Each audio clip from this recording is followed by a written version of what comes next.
आप इसको ऐसे देखिए, इस देश की सरकार ने सबसे पहले मुसलमानों को डराया, फंसाया, जेल भेजा और अब ये दलितों के साथ ऐसा कर रहे हैं। पहले जब ये मुसलमानों के साथ ऐसा कर रहे थे, लेकिन अब इन्होंने दलितों के साथ भी करना शुरू कर दिया। इस जिस तरह से अमानवीय तरीके से गिरफ्तारी हुई है, मैं योगी सरकार से पूछना चाहता हूँ कि आपकी यह जो अलोकतांत्रिक तरीके से आपने यह जो कोशिश की है, आप क्या बताना चाहते हैं? आपकी सरकार एक तरफ अंबेडकर प्रेम का ढोंग करती है, दूसरी तरफ जो दलित एक्टिविस्ट हैं, जो बहुजन एक्टिविस्ट हैं, उनकी इस तरह से गिरफ्तारी हो रही है। उत्तर प्रदेश में राम राज्य ही है और राम राज्य में ही जो है यह संभव है कि किसी एकलव्य का अंगूठा कट जाए। तो राम राज्य में दलितों की यही गति होनी है जो गति अभी हो रही है। क्या आपको यही राम राज्य चाहिए था, जहाँ कोई दलित न बोल सके, जहाँ कोई पिछड़ा न बोल सके, जहाँ कोई आदिवासी जल जंगल जमीन की बात न कर सके? हम चुप नहीं रहने वाले हैं, एक बड़ी लड़ाई की तैयारी कर रहा है और बताएंगे कि इनके राम राज्य में दलितों, पिछड़ों, आदिवासियों के साथ क्या होता है।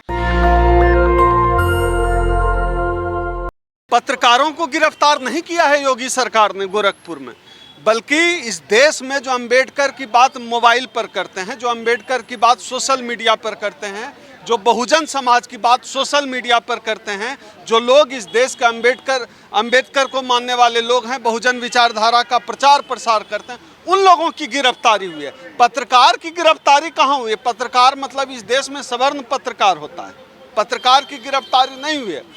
और जो गिरफ्तारी हुई है, चाहे मनोज एंटनी हो, हमारे साथ नागपाल जी भी हैं, बताएंगे जिन लोगों की गिरफ्तारी हुई है, नेम वाइज बताएंगे। निराला जी की गिरफ्तारी हुई, पत्रकार समेत एक्टिविस्ट की गिरफ्तारी हुई है। आप इसको ऐसे देखिए, इस देश की सरकार ने सबसे पहले मुसलमानों को डराया, फंसाया, जेल भेजा। एक एक करके ये चेक करते हैं। पहले तो मुसलमानों को डराया, मारा, जेल भेजा और अब ये दलितों के साथ ऐसा कर रहे हैं।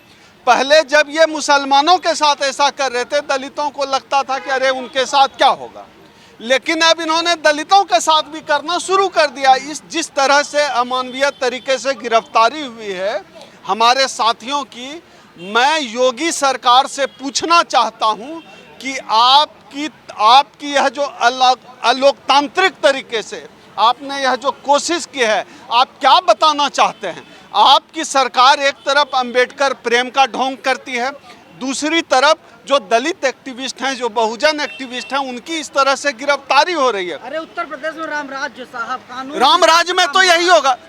ये तो ठीक कहा आपने, उत्तर प्रदेश में राम राज्य ही है और राम राज्य में ही जो है यह संभव है कि किसी एकलव्य का अंगूठा कट जाए, किसी संबुक का गला कट जाए। ये तो राम राज्य में हुआ था। तो राम राज्य में दलितों की यही गति होनी है जो गति अभी हो रही है। सही मायने में मुझे लगता है कि उत्तर प्रदेश में ही नहीं बल्कि पूरे भारत के जितने भी भाजपा शासित राज्य हैं, सब जगह राम राज्य उतर आया है। आप देख लीजिए, मध्य प्रदेश जो भाजपा शासित राज्य है, वहाँ आदिवासी के माथे पर मूत दिया जाता है। उत्तर प्रदेश में हाथरस होता है। उत्तर प्रदेश के गोरखपुर में अभी आज जो है सबको जेल भेजा गया है, अंबेडकरवादी एक्टिविस्ट और पत्रकार साथियों को।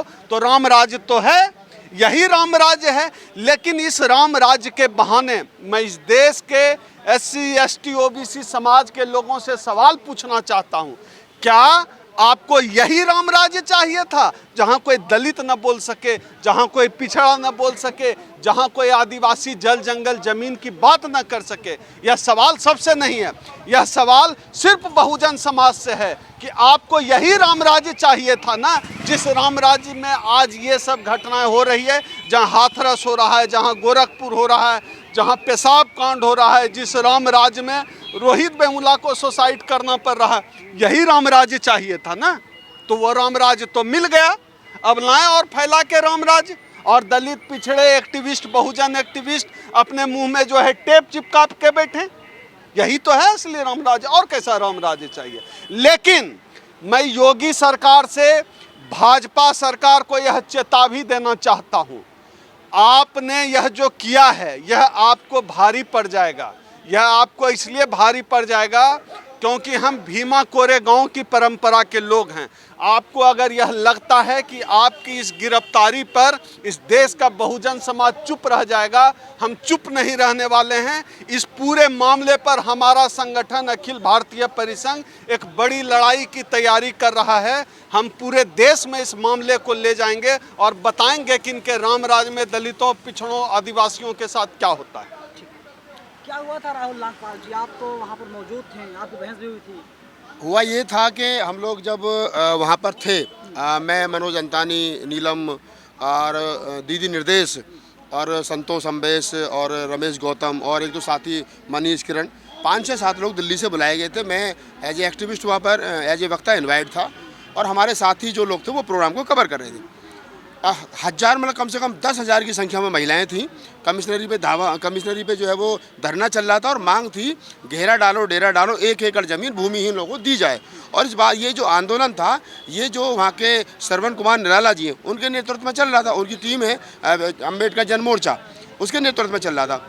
शाम को 4 बजे के आसपास महिलाओं ने अपनी मांगों को लेकर के कमिश्नरी का घेराव करना चाहा। तो कुछ महिलाएं जो हैं वो कमिश्नरी की ऑफिस की तरफ को बढ़ी, दफ्तर की तरफ को बढ़ी, तो पुलिस ने उनको रोकना चाहा। वो महिलाएं रुकी नहीं, तो हमारे जो साथी लोग थे, पत्रकार साथी लोग थे, वो उनको कवर कर रहे थे। ऐसे में क्या होता है कि एक IPS साहब थे और उन्होंने आकर के मेरे साथ धक्का मुक्की, उन्होंने मेरे साथ जो है मुझे रोकना चाहा। मुझसे कहले आप अंदर कैसे जा रहे हो, आप कौन हो? उन्होंने मेरे हाथ से मेरी ID चैनल की और मेरे हाथ में जो मेरा मोबाइल था उसको छीनना चाहा। मैंने कहा मैं जनाब, मेरा नाम राहुल नागपाल है, मैं एक पत्रकार हूँ, आप मेरे साथ इस तरीके का व्यवहार नहीं कर सकते।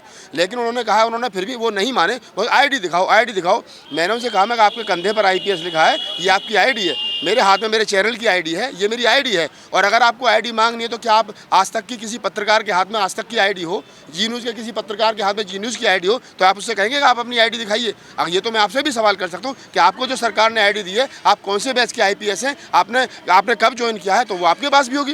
खैर मेरी उनकी गहमा गहमी हुई और बाद में धक्का मुक्की के साथ में ये हुआ कि हम लोग ऑफिस से बाहर निकल आए। पीछे हमारे साथी थे मनोज अंतानी और तमाम पत्रकार जो लोकल पत्रकार थे, वो आकर के उसको कवर करने लगे।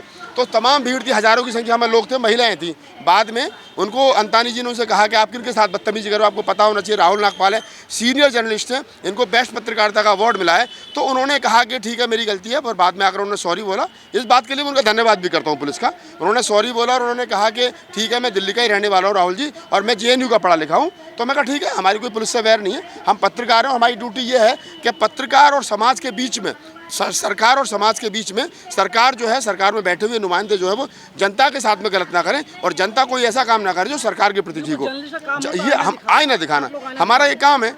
खैर कुल मिला के उन्होंने अपनी वहाँ पे सॉरी बोला, हम लोग बाहर निकल करके आए, हमने सारी मीडिया के सामने अपनी बात रखी। फिर मैं मंच पे गया और मंच पे भी मैंने यही बात कही कि ये हमारी एकता की जीत है कि यहाँ के IPS साहब को, SP साहब को झुकना पड़ा। उन्होंने कहा कि मेरी गलती है और मैं कहा हम इस बात को उनके लिए धन्यवाद देते हैं। ये बात कह करके मैं वहाँ से चला आया।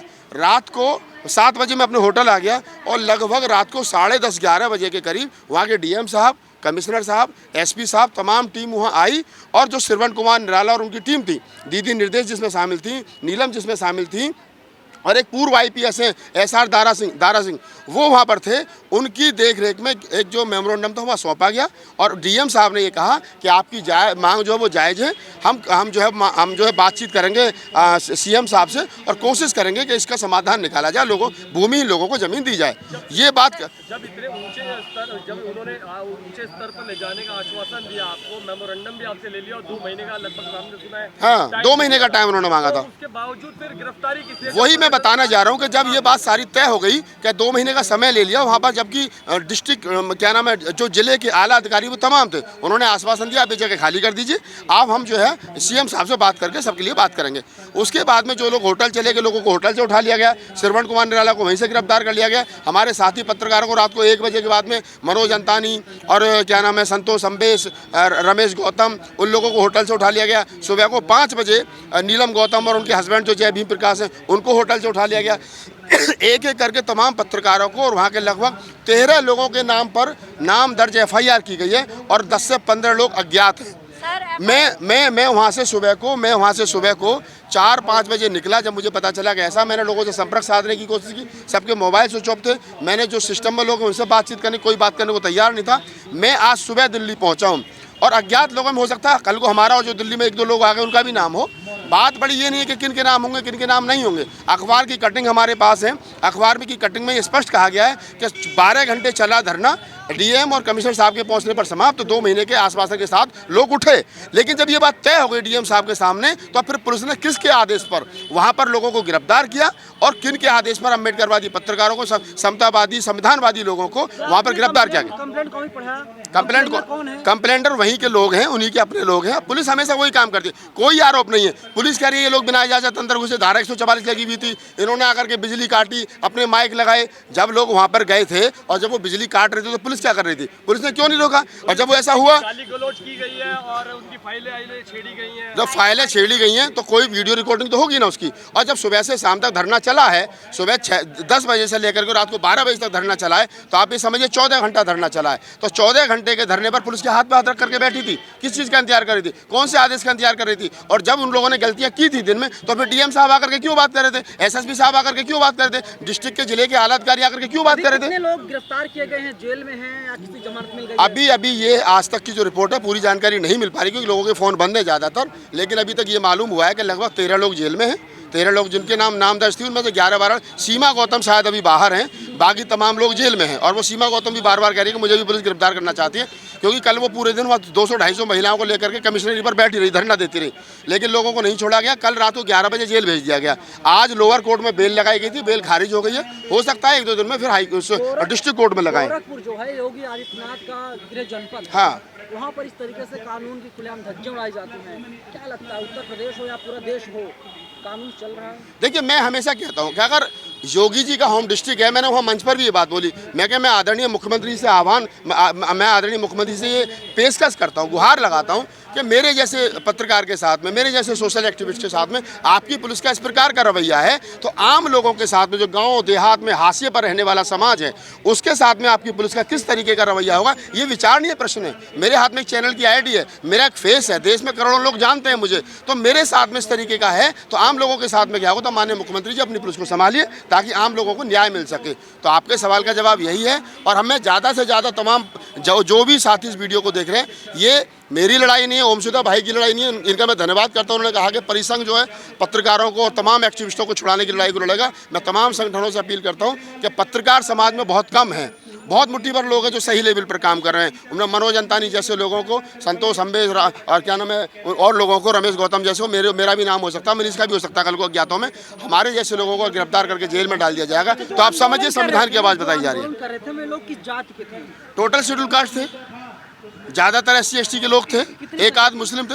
आंदोलन करने वाले में ज़्यादातर 90% महिलाएं थी। महिलाओं की संख्या लगभग 10,000 के आसपास रही होगी उस समय पर, जब पीक पे था आंदोलन। उनको गिरफ्तार किया गया, डिटेन किया गया, सब लोग SC समाज से, ज़्यादातर 99% SC समाज के हैं।